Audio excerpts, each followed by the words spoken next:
আসসালামু আলাইকুম প্রিয় দর্শক। লাল শাড়ি পরে স্বামীর ঘরে যাওয়া হলো না মিতুর। দর্শক, আমি বলছি খুলনার কয়রা উপজেলার নকশা গ্রামের মিতুর কথা। গতকাল স্বামীর বাড়িতে যাচ্ছিল সে মংলার দিকে। সেখানেই রাস্তায় বাগেরহাটের রামপাল এলাকায় মর্মান্তিক সড়ক দুর্ঘটনায় 14 জন মানুষ মারা যায়। একটু চিন্তা করুন, এই নিউজটা কিন্তু বাংলাদেশের ইউটিউবাররা, বাংলাদেশের মিডিয়া অতটা কাভার করেনি। আমি মনে করি বাংলাদেশের ইতিহাসে সবচেয়ে ভয়াবহতম দুর্ঘটনা এই দুর্ঘটনা। 14 জন মানুষ পৃথিবীর বুক থেকে চলে গেছেন, বাংলাদেশ থেকে হারিয়ে গেছেন। অথচ সেই নিউজটা কিন্তু আমরা অতটা কাভার করতে দেখিনি। আমরা আছি বিভিন্ন আজে বাজে নিউজ নিয়ে।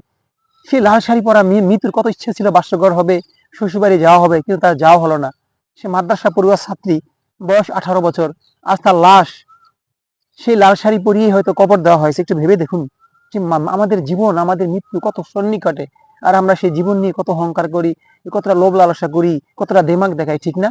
দর্শক, আপনারা দেখতে পেয়েছেন যে একই পরিবারে 14 জন মানুষ সেখানে মারা গিয়েছে। একটু হিসেব করুন যে জীবন কত মর্মান্তিক, যে কত স্পিড ছিল গাড়িটা। হয়তো অতি দুর্ঘটনা কারণ একটাই ছিল, হয়তো স্পিড। নৌবাহিনীর একটি গাড়ির সাথে, একটি বাসের সাথে এই যে মাইক্রোবাসটি ধাক্কা লাগে।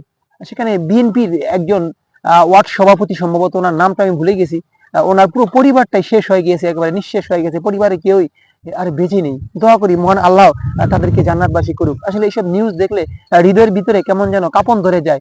মৃত্যুর কি মায়াবী একটা চেহারা, তার কত স্বপ্ন ছিল, স্বামীর ঘরে যাবে, শ্বশুর বাড়িতে যাবে, স্বামীর সাথে বাসর রাত করবে, কত কিছু করবে, কিন্তু তার সেই বাসর রাত আর করা হলো না।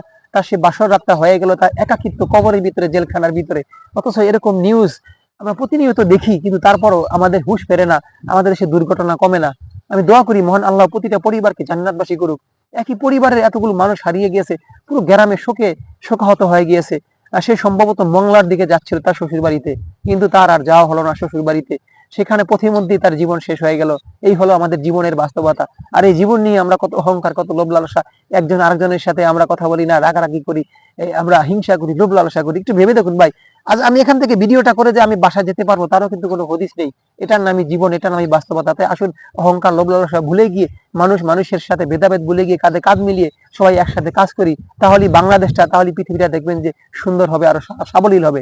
ভিডিওটা অন্যকে দেখার জন্য শেয়ার করে দিন। আর প্রতিনিয়ত আমাদের এরকম ভিডিও পেতে পেজটি অবশ্যই ফলো দিয়ে রাখবেন। আল্লাহ হাফেজ।